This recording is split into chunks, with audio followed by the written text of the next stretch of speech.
Hello, everyone. Welcome back to another edition of James Bond Bitcoin Live, episode, I think, 30, 37. I have to check. 0037, hashtag Pothead.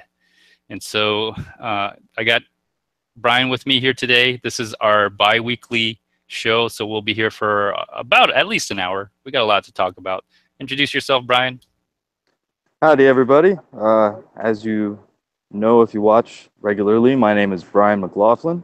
Glad to have you all with us. Lots going on this week. Lots been happening since we talked on Wednesday, James.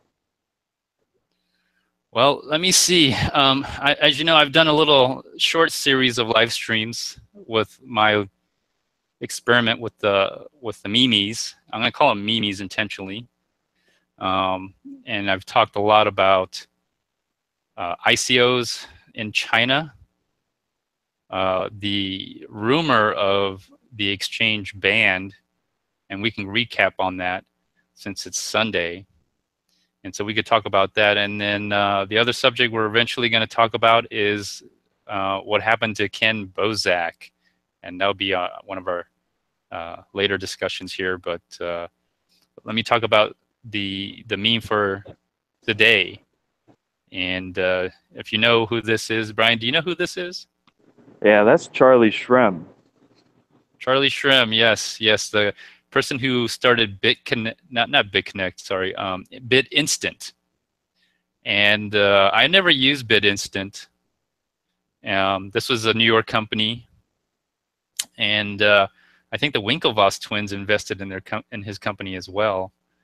Yeah, but pretty sure they did. But apparently, I don't know if they ever got their money out, but it got shut down. Do you know the story behind how it got shut down and why Charlie Shrem has beady red eyes in this photo? Well, I saw in a documentary that explained the beady red eyes part, but the entire story in detail, no. What he was exactly charged for, I can't recall. Well, apparently he was knowingly assisting somebody who was using Bitcoins to purchase drugs on the dark net market. And apparently he was emailing this person back and forth and talking about how to avoid, anti-money laundering and know your customers, how to just weird inside avoidance stuff that he should have reported. I'm kind of still interested in how they got his email, how the authorities got his email. It's almost like they were snooping and watching him all this time, because he got arrested when he came back from Europe. Like right when he got into JFK, the FBI was waiting for him and basically arrested him. So Charlie Shrem was a supporter of the New York agreement. And another thing we're going to talk about, seems like the New York agreement is falling apart. But let me read to you what I wrote here in the captions here. Police officer, how high are you? Pothead, which would be Charlie Shrem. No, officer, it's hi. How are you? So Charlie Shrem admitted to being a pothead at that time too, so it didn't really help his case. So that was a little flashback from the good old days when I got into Bitcoin. But he's sure gained a lot of weight since then. When was this? What year? 2013, I believe. Probably a little, maybe even early part of 2014.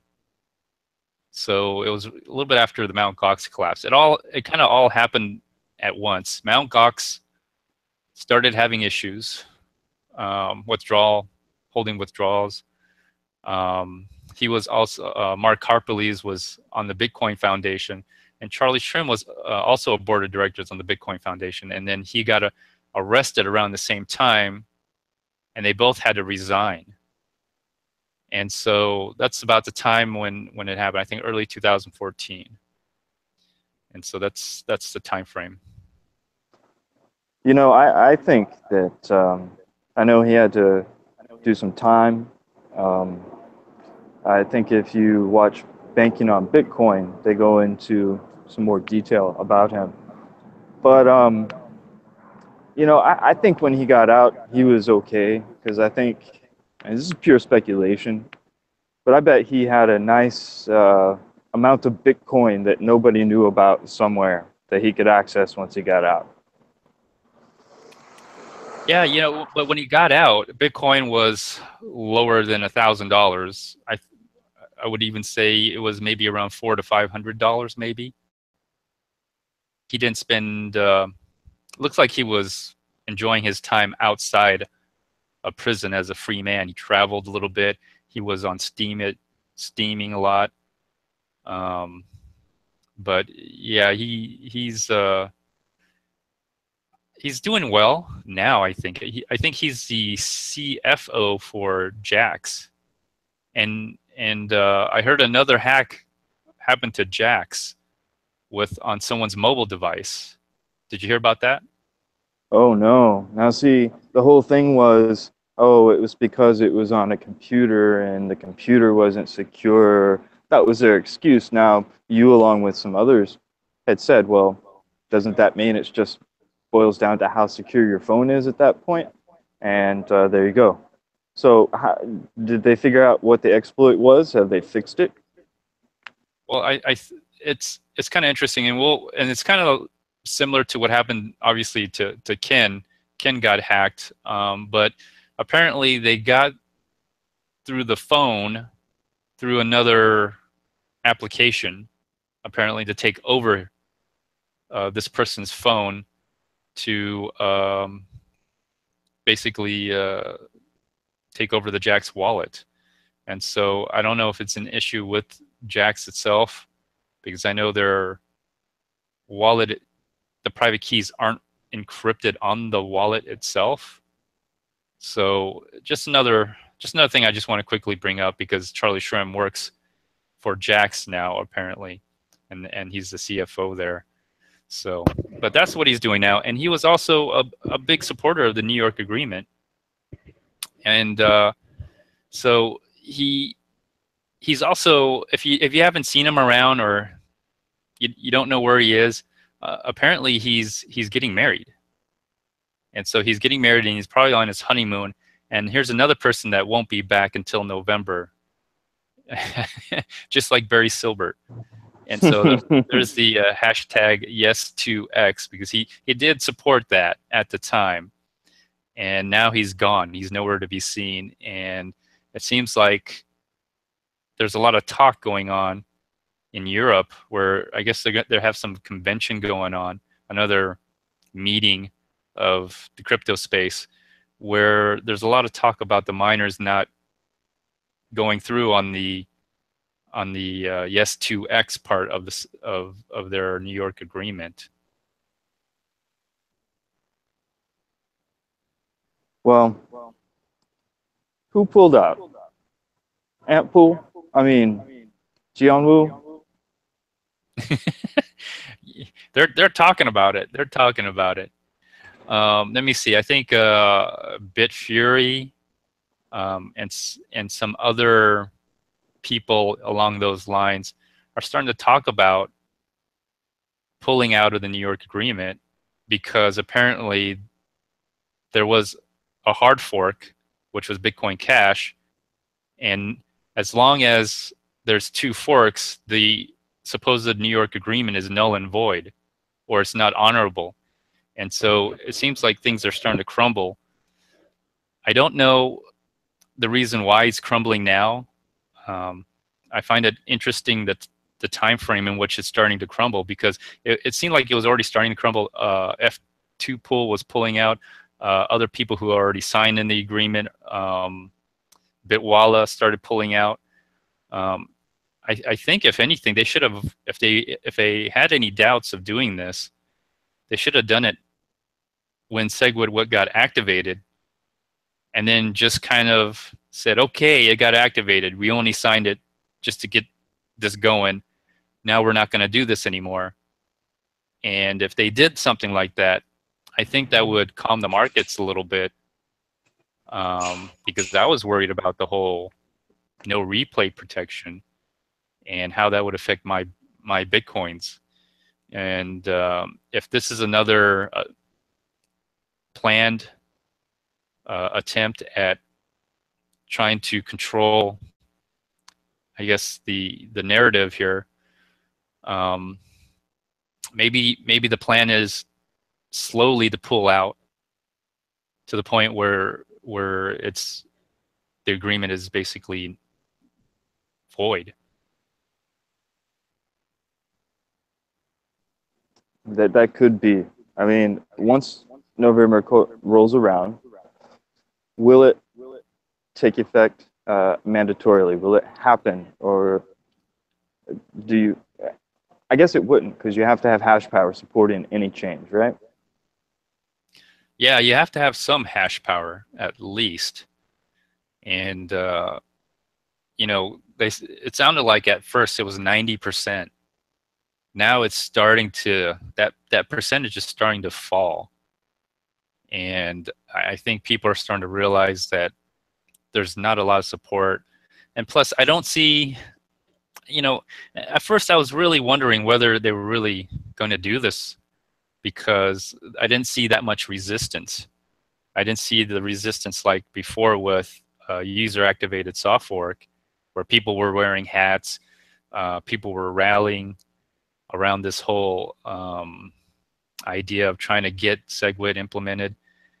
But with this, you know, yes 2x or no 2x, it doesn't seem to be that much of a publicity or kind of like you know, movement that I saw, like the user activated soft fork. And so I was wondering if they were going to secretly, they were really going to do this in November, like they were bent on doing this, because it seemed to have a lot of commercial support. You know, Coinbase, BitPay, Bitmain, Ampool, you know, major commercial interest trying to basically fork away the Bitcoin software.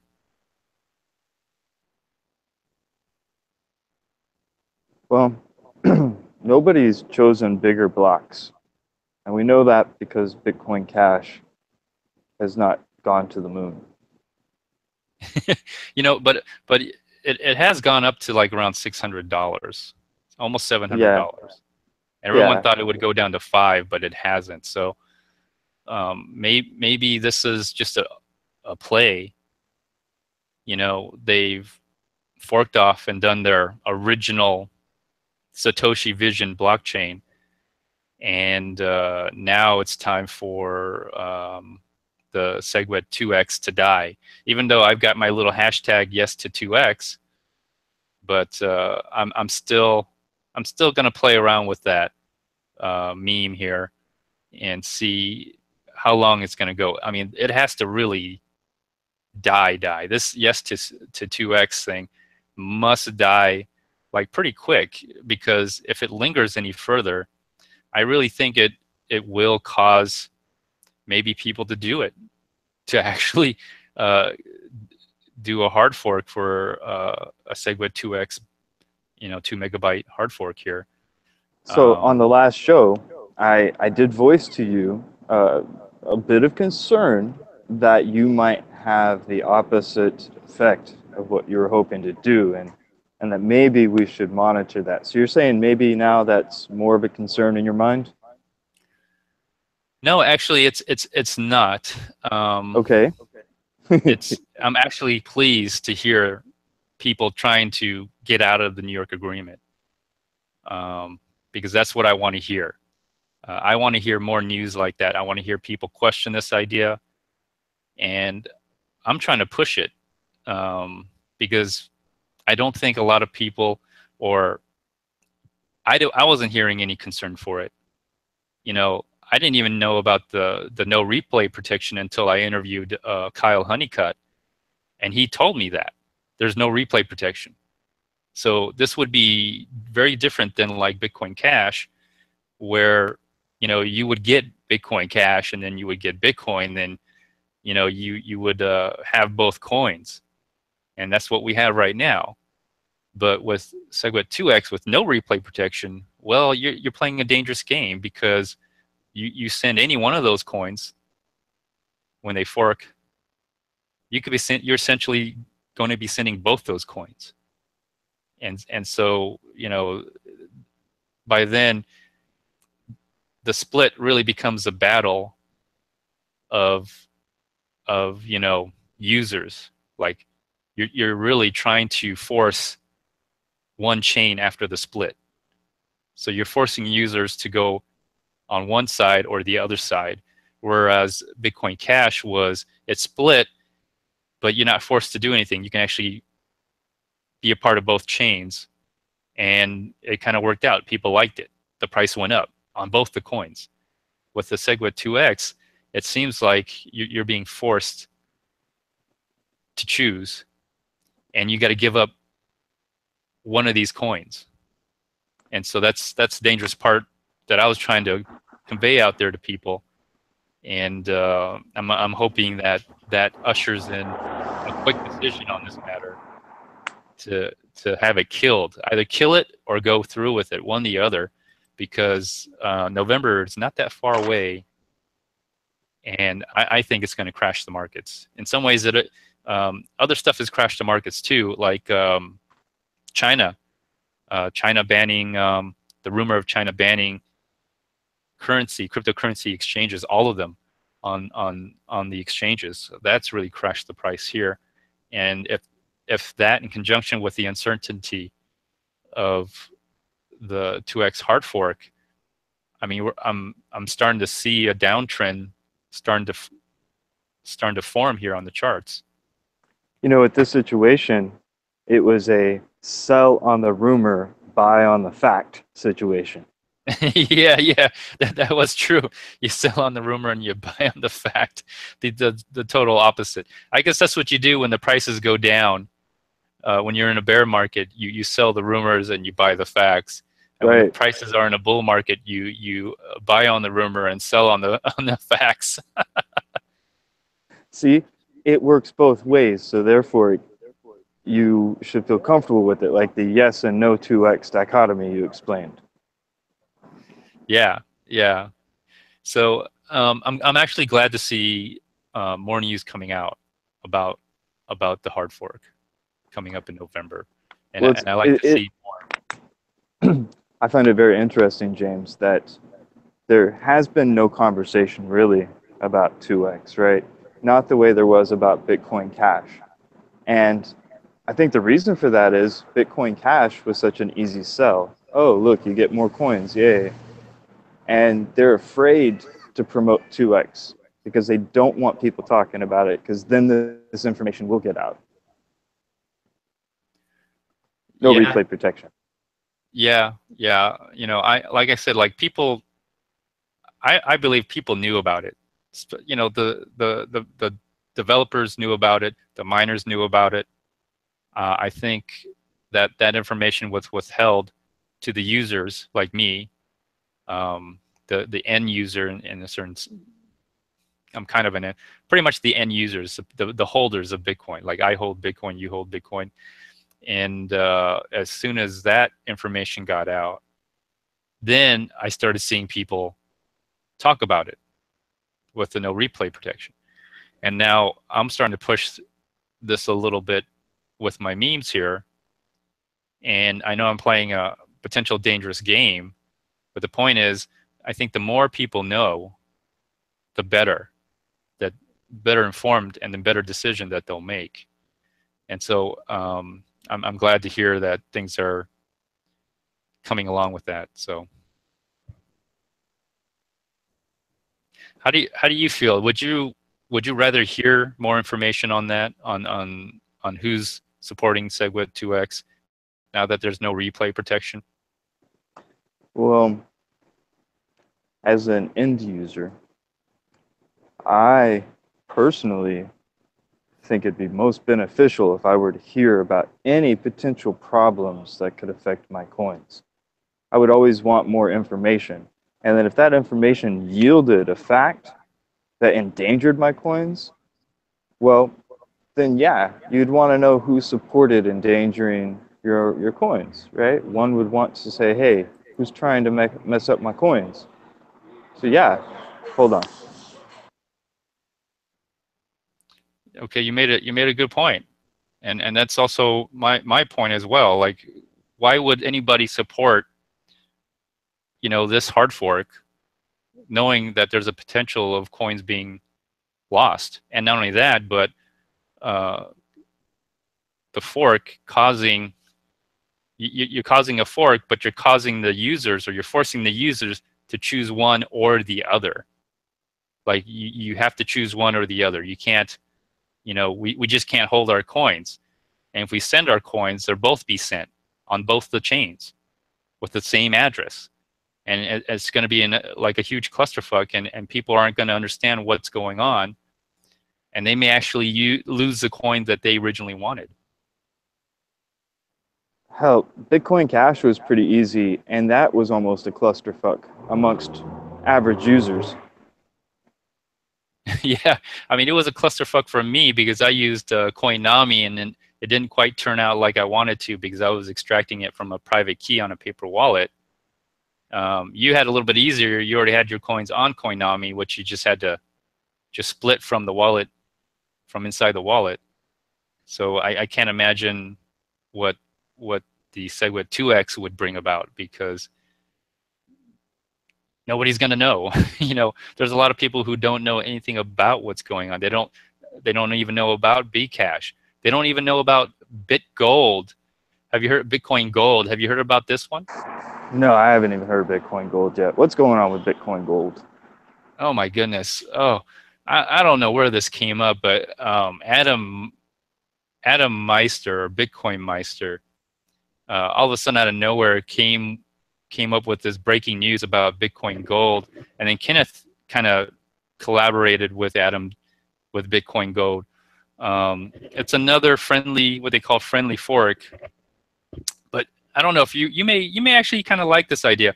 It's going to be a fork, but it's not a it's a friendly fork. In other words, they're going to fork with some kind of hash power, probably change. They probably need to change proof of work and some coding, but they're going to start with a GPU mining is how they're going to do it, and they want to bring GPU mining back to everybody. Oh, that's interesting. Yeah. At face value, I promote anything that increases homegrown hash power. Right. The only problem is if it's anything like what Bitcoin went through, original Bitcoin. Bitcoin was CPU mine, and then it was GPU mine, and then it went to ASICs. So I don't know how long it's going to stay as a GPU, especially if it starts having any significant value, like even a couple $100, because people can start taking their old, ASIC miners and start using those for, I don't know, maybe they could start using ASIC miners or start making ASIC miners to mine Bitcoin Gold, just how Bitcoin was mined. It went through these different mining phases to the point it reached, ASICs. And so I don't know if just because you make a GPU means that it won't become, ASIC mineable. You would literally have to change the proof of work every time to keep it at that mining state. And so, but again, that's just me. That's my theory on that. I've seen other coins go try to do the same thing. The only other option is to change the proof of work every so often, or or else it'll eventually, if it gains enough value, it eventually becomes an ASIC arms race. I see what you're saying. Yeah, and at the end of the day, I don't want more Bitcoin gold hash power. I want more homegrown Bitcoin hash power. Yeah, right. But apparently that's another one that's coming up, and that's coming up before November. And so if you have any Bitcoin at this point, not Bitcoin Cash, but Bitcoin, apparently you'll get Bitcoin Gold, which I'm a little highly skeptical of that ever happening. But apparently it's supposed to be October is when it happens. So it's September now. So there's another fork, and a lot of people won't know about that either. So if you see a lot of private keys laying around, Brian, you might want to keep them because there might be some altcoins that you can extract there from your old Bitcoin wallets, just to let you know. Right, right. Thanks for the heads up. Let me go on to the ICO rumor, or the Chinese exchange rumor. I know I sent you a link to the Ethereum Core Devs meeting where Vitalik even admits himself that these rumors might be true because he's been following closely as well, since I believe he understands Chinese. Yeah, I watched it, and I can confirm that's what he said. And yeah, I think you're right. He does speak Chinese. So what did you take out of that? I mean, I think that it was going to heavily affect Ethereum more than Bitcoin, because I don't think that the Chinese are interested in closing the exchanges down completely. I think they would just want to stop the ICOs from doing harm to their people and to their financial system. And the harm is really coming from these blockchains that allow you to do ICOs. Ethereum, Waves, Lisk being a few. Neo is another one, the Chinese Ethereum. So I think they're really interested in getting those shut down or banned from the exchanges. To stop those right now, I think that's what they're trying to communicate, but somehow it came off like Bitcoin was going to be banned. Now, bear with me on this. I just thought of it.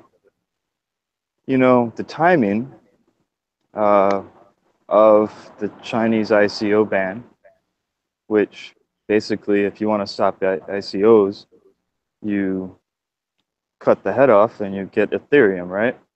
So the timing with their announcements and the Russian announcements of them starting their mining and the Russian miner coin, this could be, all right, let's just say that Ethereum is kind of more of a Russian thing,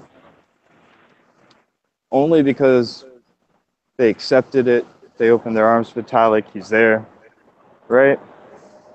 And now the Russians, they want to get into Bitcoin mining, challenge the Chinese. So the Chinese could possibly counter that with a, we're going to hurt your Ethereum. How's you like them apples? Yeah, that could be possible. But you know, in Russia, they have their own little Ethereum. It's called Waves. That was made by a Russian, although Vitalik is kind of Russian himself. Well, there you go. There's another platform upon which ICOs can be sold that they'll ban, also Russian. So is that the move now? I thought you were saying before that they would work together. Well, I'm not for sure. Like I said, that was something I just thought of. The other thought that I had in the pre-show was they're both communist countries, and maybe this is a secret plot to combine hash power. While they make everyone think they're going to war and building up hash power against each other, they're actually just building up the total hash power controlled by the communist countries, who then work together to own Bitcoin. That was the other little theory. Yeah, I think you got a good point there because I think both China and Russia have been dealing with cryptocurrencies, and the way they've been handling it is they were at first very hostile because they saw it as a in my view a Western threat. And at the time, you know, Crimea uh, was being annexed into Russia. Ukraine was being split apart. There was a lot of also, I would say, tension, maybe, perhaps, with China and the U.S. In the South Seas.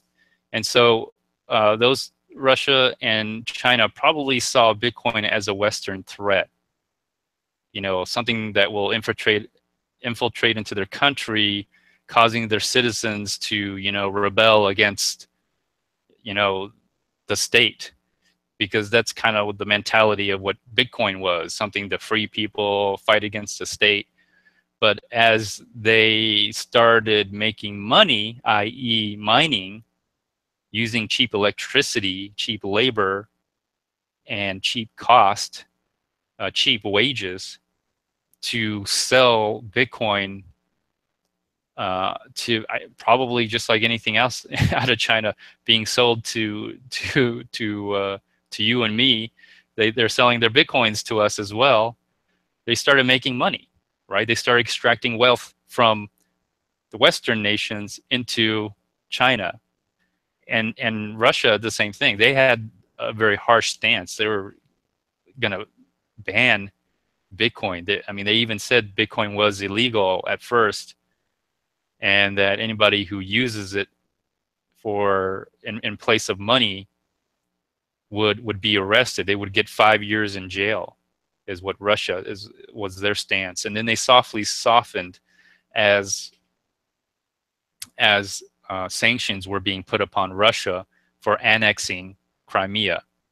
And so all of a sudden, Visa, MasterCard were very hard to work with. In fact, I think Putin actually made Visa, MasterCard he forced those companies in Russia to have a certain amount of money in their banking system. So he was afraid that Visa, MasterCard was going to pull out with all the money.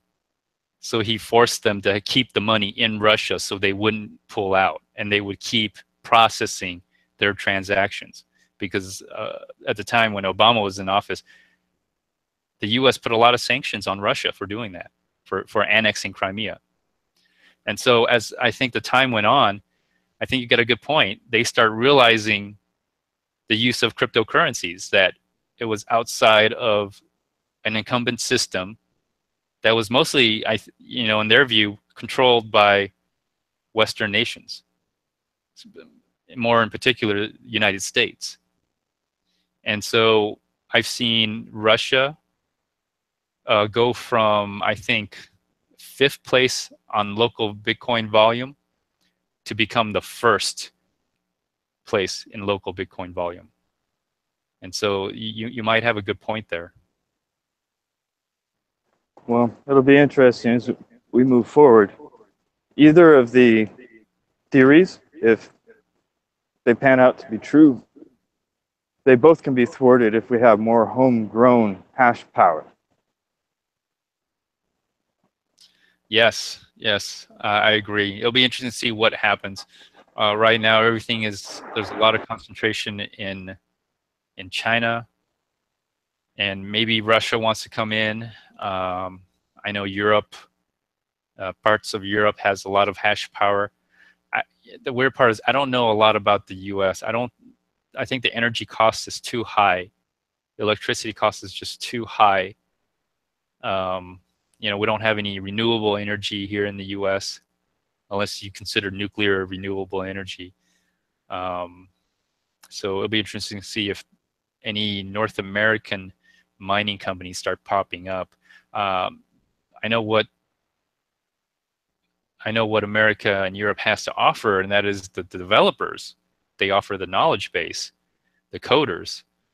And so I think there's always been that imbalance where you had part of the world have better coders, developers, and other parts of the world that just offer the raw resource, electricity, chips, you know, labor. So, you know, it kind of fits in that, I guess, global geopolitical um, infrastructure that you see between Western nations and Eastern nations, and you know, in Russia and Europe. Whatever you may think about the Russians and what they do to us and what they do to other people, um, Putin seems to do right by his country, meaning he always tries to advance Russia. And that's what every president should do for their own country. Whenever the Chinese hack something and they do something to other countries, and everybody's like, oh, I can't believe they did that. I can't believe. I'm like, they're Chinese people looking out for Chinese interest, doing Chinese things. You know, if we hacked other countries, we'd be like, yeah, you know, we hacked the country. You know, there are Chinese patriots, there are Russian patriots. Every country has those who are loyal to their country. And whatever you want to say about Putin, he seems to look out for his country as far as its global interests. Yeah, that makes sense. Like, I live in America. I would want to make sure America has the best of everything, because guess what? I live here, so I'm going to enjoy all the benefits. Um, so that takes us to Ken Bozak here, and I'm glad you brought, like, you know, the global hacking stage. Let me bring up Ken Bozak. Do you know what happened to Ken recently, Brian?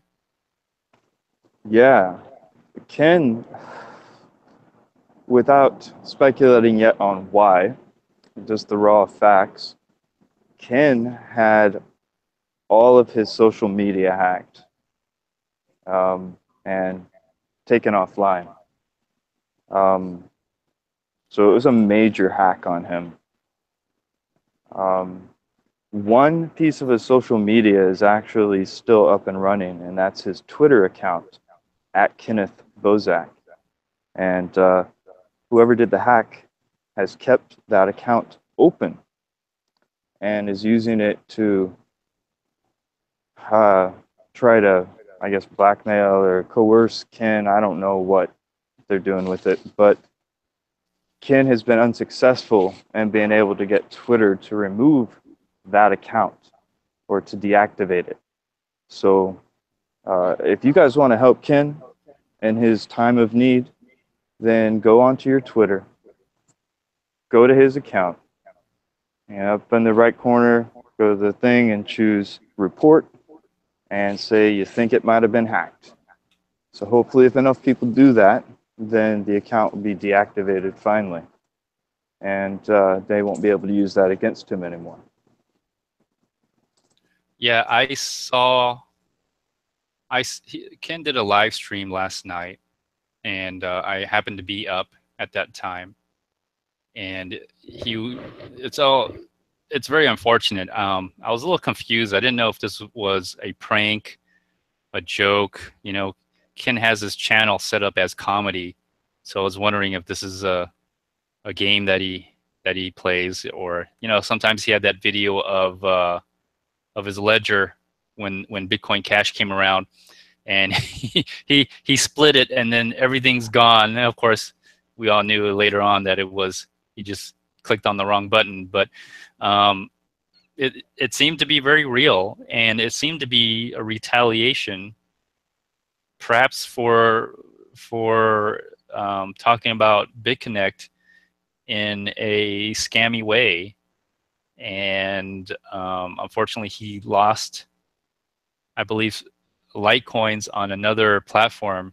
You know, Ken goes on these different platforms that are kind of scammy, and, you know, I don't know if he does that on purpose, or if he's just trying to make a point, going on them to prove that, you know, they're pyramids or Ponzi's, and people shouldn't sign up against them. Apparently, he made a lot of enemies doing that. And as you see my meme here, he's rest in peace, Ken Bozak, his online identity. Um, I feel sorry for what's going on. I feel really bad. I wish I could do something for him, but at the same time, I have to admit that, and maybe people might consider me harsh, but sometimes the best lesson is the lesson you learn on your own.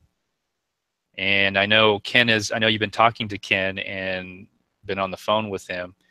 The hackers also took over his phone. Is that also correct? Yeah, apparently they did. That's how they were able to get into all the other stuff, because it requires two-factor authentication. Right. So apparently his phone got hacked. Okay. And his YouTube account's deleted, and he's not doing so good. But I'm sure Ken will be fine. After all, he's still alive, and as long as he stays alive, he could come back again. Rise from the ashes and be reborn with another internet identity. Um, Having a virtual life is interesting in the fact that you can always come back reborn, right? Respawn yourself and come back in a different way. I'm wondering, how is Ken going to come back? Because there's only so many times you want to use your real world identity until you transform yourself into a virtual identity, like how I became James Bond and how other people became, other names and for themselves. Um, it'll be interesting to see what he does. A lot of times, when you get hacked like this, or when your virtual online avatar, so to speak, gets assassinated, like how Ken got assassinated, pretty much. Um, and, he can come back in many different ways. He can choose to come back maybe a little bit more darker, more evil, and maybe scam people or seek vengeance. Um, it'll be interesting to see what he does, or he could come back in a different way, trying to inform others and help others and get them to a better place. Well, Ken's a very young man, very healthy man, and he has a full life ahead of him. I know right now it probably seems to him like, everything's crumbled, but I would say that just a couple of years ago, he didn't know anything about crypto. He wasn't on YouTube, none of this, but he was still Kim Bozak. And he still has all this knowledge he's learned, and he can do whatever he wants with it and build himself back up. And you're right, you can create a new virtual presence for yourself, and it will be interesting to see which direction he goes if and when he decides to get back into the crypto space. So just a reminder, everybody, again, go to his Twitter, report it as hacked, help him out. Another thing is, I wanted to bring up was I saw a video by John Carruthers, or Cryptotherapy. It's in the notes section. I'll bring it up here real quick. Let's see if it shows. Yep, here it is. And check it out. Go to it. Apparently, this was aimed. The hacking was specific to Ken for whatever reason. Now, was he really hacked? Was it planned? Was it an inside job? Is he a part of it? It's hard to tell because you never know. But you listen to this video, Brian. What did you get out of this video? What I took from this video is that there is a YouTube channel that had made a call out, an anonymous call or warning to those on YouTube who promoted Genesis, BitConnect, and those kinds of things, and that they would be coming for those people. And it actually mentioned Trayvon James and the original one. And this video references that and actually states that the original hackers should watch out themselves because now folks are coming for them. It's almost like this was a call to arms in a way against those suspected of hacking Ken. Yeah, it seemed like that. You know, since this was on Cryptotherapy or John Carruthers' channel, and I know John and Ken have been on the show together as co-host, host, and co-host. So it may be something that John is trying to support Ken in a way. That brings me up to another thing where, I mean, do you think Ken was targeted because his views on BitConnect and other platforms that seem like a scam, and he talked about those openly, and a lot of those people who were part of that, you know, platform didn't like what he had to say, so he was basically assassinated? Well, if we went that route, Ken is a good victim because there are people out there that speak out against BitConnect, but they don't have the viewership that Ken has.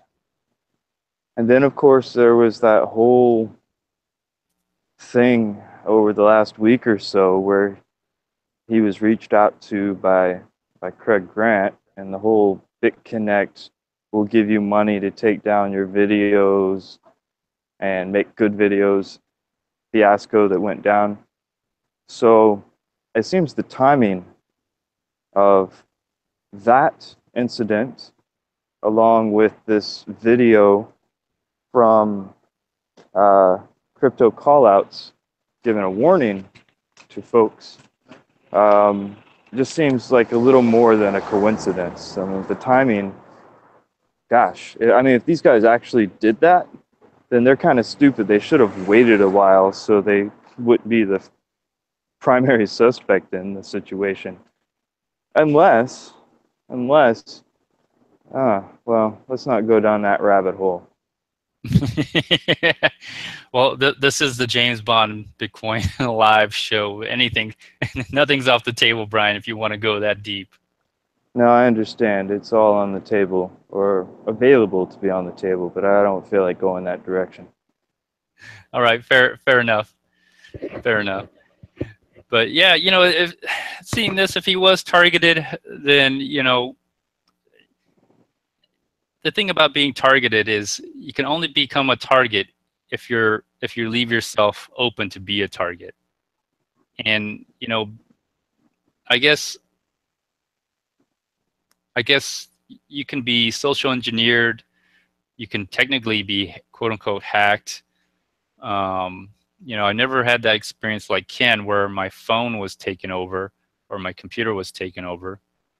I've gotten some virus, but anything on my computer is, you know, not worth it. I just get a new computer. Having your keys offline, your private keys for your crypto coins, that's really important. And that's the key. Having backup, two-factor authentication, having another mobile device or just a device that has your other two factors as a backup, having the original recovery seed for the two-factor. Those are important. Having backup passwords for the two-factor is also important.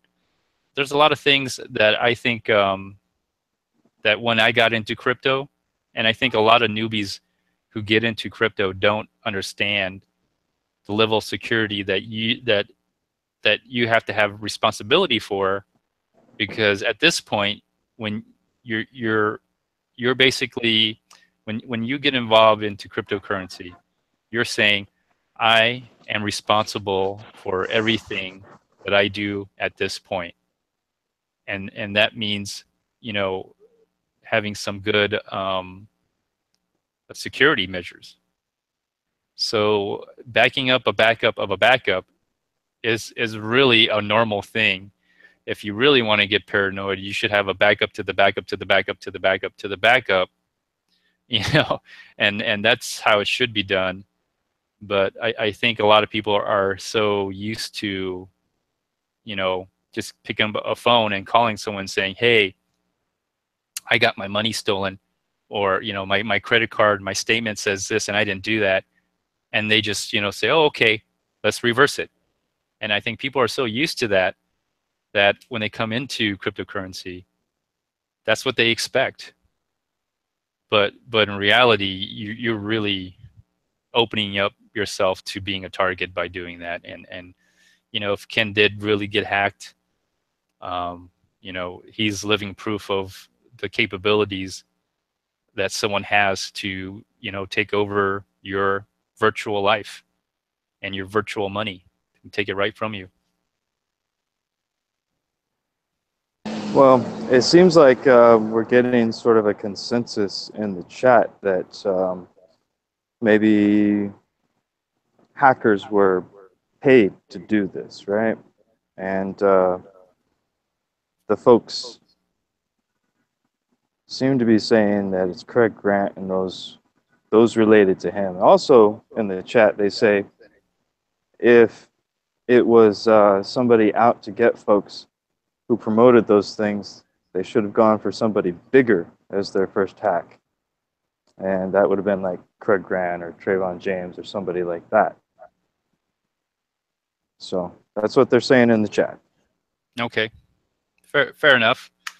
Yeah, you know, the other thing I'm a little concerned is, I don't know if this will actually start a war between different groups. Maybe not. You know, there's a lot of things that go on that I don't know about, nor do I really care. You know, I have other things that are more pressing in real life. But it's possible that you can have a type of cyber warfare going on. I know for the longest time, I didn't even realize this until about a year ago, almost been a year, I guess, maybe a little bit less, that Monero and Dash were at each other's throat all the time. And I had no idea that that was the situation. Of course, I didn't care for Monero or Dash at that time either. But do you think there's some retaliation that's going to be coming here soon? Well, to retaliate, you're going to have to be able to afford a hacker. So if somebody feels that strongly about it and has the money, yeah, why not? I guess there would be, but you got to have the motivation and the resources. Well, you know, what does it mean to hack? I mean, there's obviously social engineering. There's life hacks. What does it mean to be a hacker over the internet, like a cyber hacker? What kind of skills would someone need? I mean, are there really people like that? Are they up for hire? I would suspect so. I mean, all of the technology exists to do these things, right? There's technology actually probably that would make it very easy, so much so that you or I could hack into something or get information. But I do believe, since you can write programs to do that, that people can understand how to do that themselves. I mean, there are folks who are coders who have designed everything that we have, so there have to be people that understand how to get into these things. Yeah, I think they exist. Are they for hire? Heck yeah. If you had that skill level, imagine how much money you could make. That would be, you would have a profession. Now, let's say there's a couple of scenarios that I'm thinking where, okay, Ken was really hacked. Okay, He was really hacked, and he lost control of everything, his phone, all that stuff. Um, what about the other option that this is um, a, a ploy to make it seem like Ken was hacked? Because there's other rumors where Ken was paid by Craig Grant to remove his BitConnect videos. And this was a way for Ken to do that without implementing himself or admitting that he did this for that purpose. Well, we're going to explore this hypothetically. Then, well, yeah, that could be a good exit strategy. Definitely. Um, it's possible. Do I think it's probable? Um, people will do funny things for money, right? Um, Because I from saw what the I, video last night. Um, mm-hmm. I saw the video last night, or the live stream of Ken, and it from what I got from that, it seemed like Ken seemed to have a hard life as a young man. I mean, he's always been struggling. You know, I don't know if you have. Did you know? Have you seen the live stream last night? It's all gone, but I didn't get to see it before it was gone. he's it seemed his MySpace pictures are still there, and he was talking about MySpace. He kind of reflected a lot about his life, um, and he talked about how his father was in prison, and he has a little picture of the newspaper. Adam Bozak was his father's name, and apparently he was on the front page, apparently, and he talked about his early job, being a roofer, and how he would get these blemishes on his face from whatever he called it, from being out on the roof. Um, excuse me. And then how he had to drive 2 hours to go somewhere to become a janitor, to clean, to be a custodian, then 2 hours back, for probably little pay. Um, you know, the life that he kind of presented himself seemed to be like he came from a lot of struggles. He was always the oddball kid. Didn't have a place to fit in quite. Didn't really fit in to, I guess, his situation. He was always the oddball. So, I mean, if you saw that, you would almost think like if he was offered money to take down the video, and 2 Bitcoins at that time is over what, $8,000, 9,000, almost $10,000. Yeah, That's pretty tempting. it is. It is tempting. At the same time, he had a lot of faith in his own ability to grow his channel and to earn crypto um, through various means and earn money through YouTube and his trading. And he had a vision for himself and he felt confident in that. And I think that vision was of obtaining a lot more than 2 Bitcoin or 3 Bitcoin. Right now, I may be a fool and naive, but I've spent time with Ken. I broke bread with the man, and he seems like a pretty good guy. We've had a lot of different discussions, philosophy and life, and how it relates to Bitcoin. And his thought processes are toward the good. He has a good outlook on things. And While it is possible, James, I won't deny its possibility, I think it's highly improbable that he took a couple of Bitcoin and took down all of his social media. Okay, fair enough. I just had to put it out there as something we can talk about. You know, we have to explore all possibilities. I think you're right. And this is one of the reasons why I think you're right here. If you see the Steemit post, and this was done 2 months ago, you can see it's dated here. And let me read it to you. The title says, "The God Complex, Ken Bozak Hate and Jealousy Finally Exposed." And it seems to be this buildup of, I think, hate for whatever reason. I wish Ken would be on this show where we can talk about it. Like, why did he start hating on Trayvon? Why did he start hating on Craig Grant out of nowhere? I'm not sure where it came from. Maybe he got burned by them. You know, because at first, my first experience with Ken and Trayvon and Craig Grant was they were friendly towards each other. You know, they had interviews. The first interview I saw of Trayvon was on Ken Bozak's show.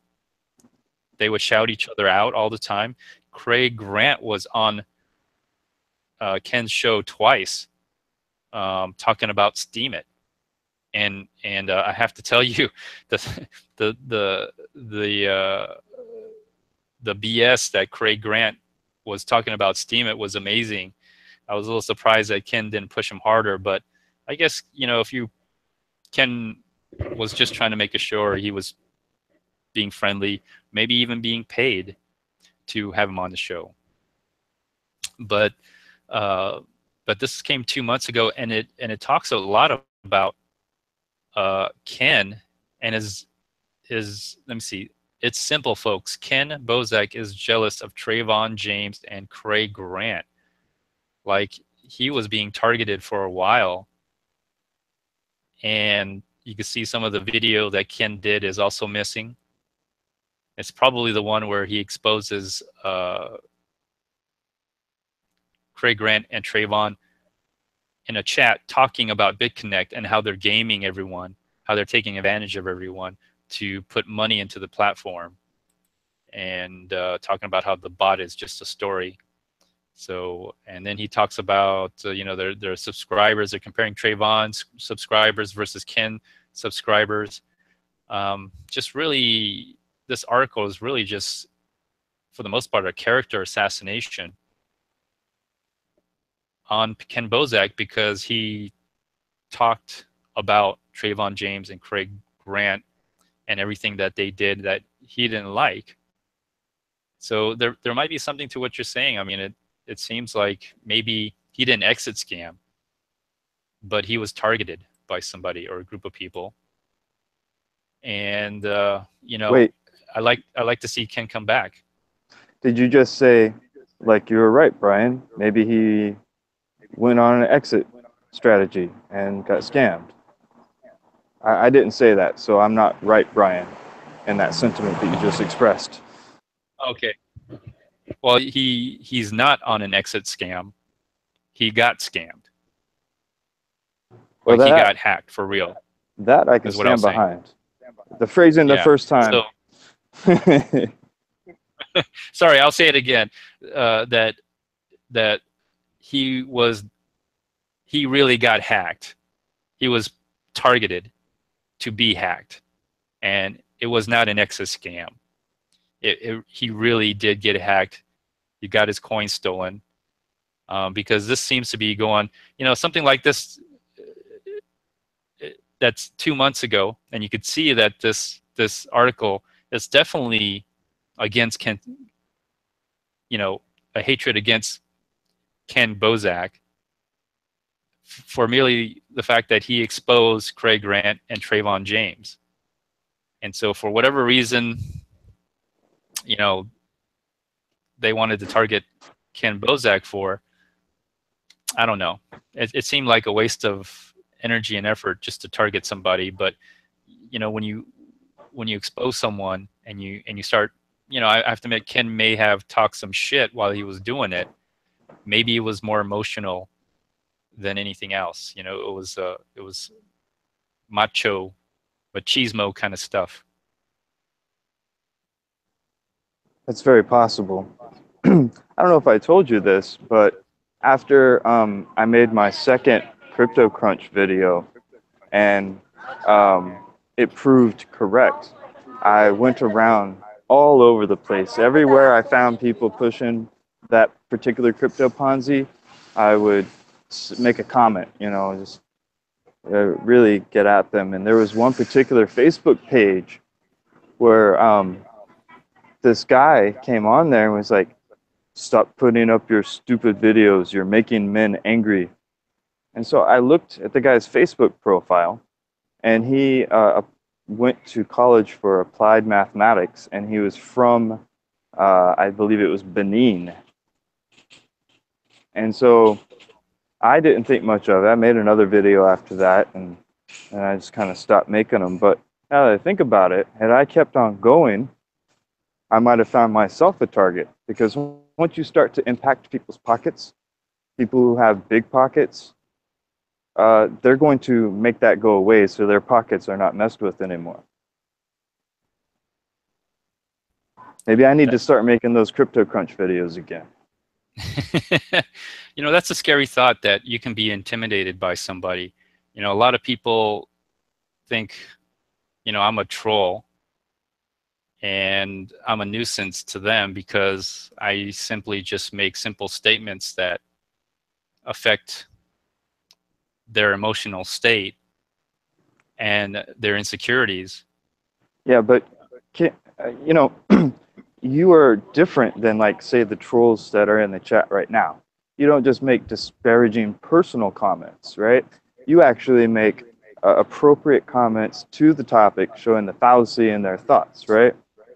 Yeah, that's the plan. Okay, so you know, there's a difference in being a straight troll, where you spew BS out of your mouth, and being someone who is taking and representing an equally eloquent opposing viewpoint. Well, thank you, Brian. I do my best, and you know, uh, you know how I have to admit it. You know how angry someone is by their response. It's just about how exactly you've hit the nail right on the head, because you got to get to a certain point where you have to have them look at themselves of what they're doing, and it conflicts with their beliefs. You know, there's a lot of people that will never hurt a fly. If you ask them, would you hurt a fly? And they would say, no, I would never hurt a fly. I would never torture a kid. I would never kill a baby. But under the right circumstances, I can guarantee that you will. You know, under the right circumstances, people will hurt a fly.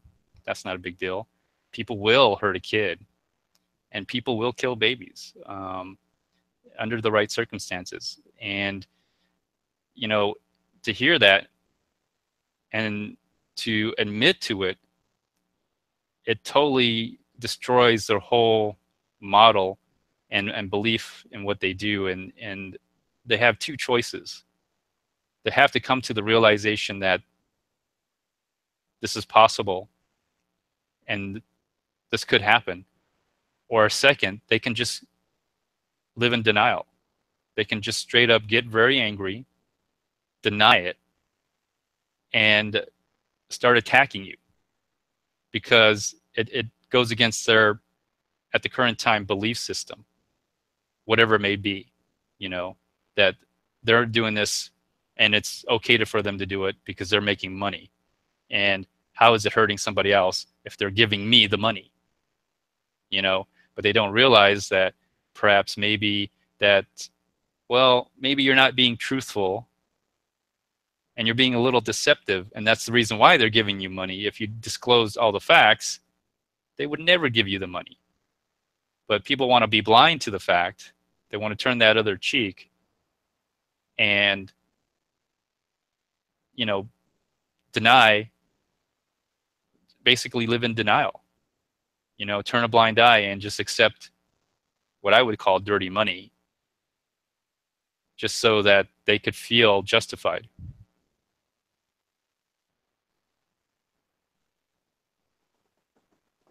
Yeah. Yeah. Well, as your meme shows there, rest in peace to this digital persona of Kim Bozak. And it'll be interesting to see how and if he returns. Yes, and oh yeah, by the way, I know it's a long episode. We're almost done here, but the word for today is rest in peace, or I should say, R.I.P. should be the the word for today, if that is a rip, if that is a word. But rest in peace, Kenneth Bozak. I have him there. Kenneth Bozak was a longtime supporter of yes, hashtag yes to X. I bet you all didn't know that. He was a good online friend of mine, and it's sad to see him go. I wish I had a chance to go to Philadelphia and maybe break some bread with him, and if you're in the area, maybe with you, Brian. I hope Ken continues to do his meetups that he does. I know he put a video out there. I hope he continues to do that. I hope he also continues to make videos about cryptocurrency. He'll be missed, you know. Hopefully he'll have another chance to come on again, reborn into a different form, and come on my show for another interview.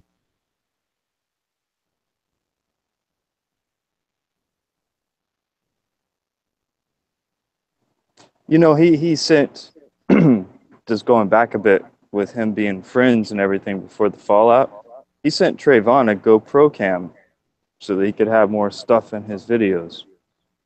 Yes, I remember that. Yeah. I remember that. He also sent Trayvon money so he could smoke weed in front of the camera. He was very supportive. I don't know what happened. I think, you know, somebody got burned, and you know, probably most likely it was Ken. He got burned by Trayvon and Craig Grant.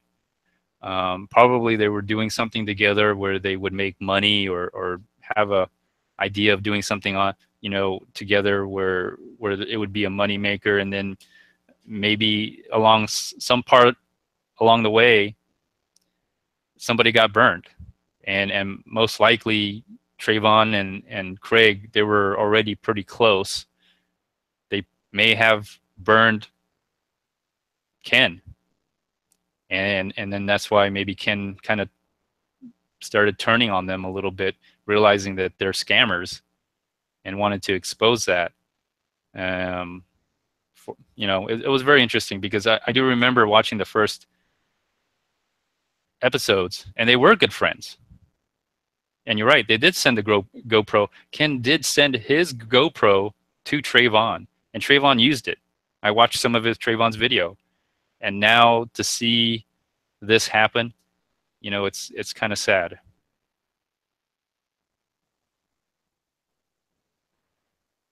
Well, Yellow Fever also said he gave him a ledger. I think you're right. I think you're right about that too.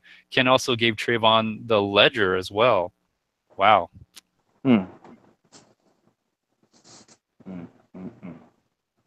Ken, if you're listening, man, keep your head up, dude. Just do what you normally do. Go to work, go to the gym, and research and study. That's what you've been doing. Keep doing it. Right. Well, we're probably going to close out this episode. Brian, you have any last words you want to say out there? No, that's it. I'm good. That was your last word? Okay. So we're probably going to end this episode. And everybody, please think about Ken. And remember if you ever watched him or followed him, like I've watched him, I followed him. I watched his video all the way to the end. And I would like take all the free, you know, Bitcoins, Litecoins, Dash that he had that apparently nobody else would watch his videos to the end, you know. But I enjoyed all of his videos. I'm truly going to miss watching him. He was very funny. You know, he had a character about him that I liked that made him different than the other YouTubers. And I think that same character that he has that I liked about him also got him killed. So that's unfortunate. Anyways, this is going to conclude this episode. So feel free to like, dislike, leave a comment, or even do a video response. Until next time, everyone, stay tuned. Bye.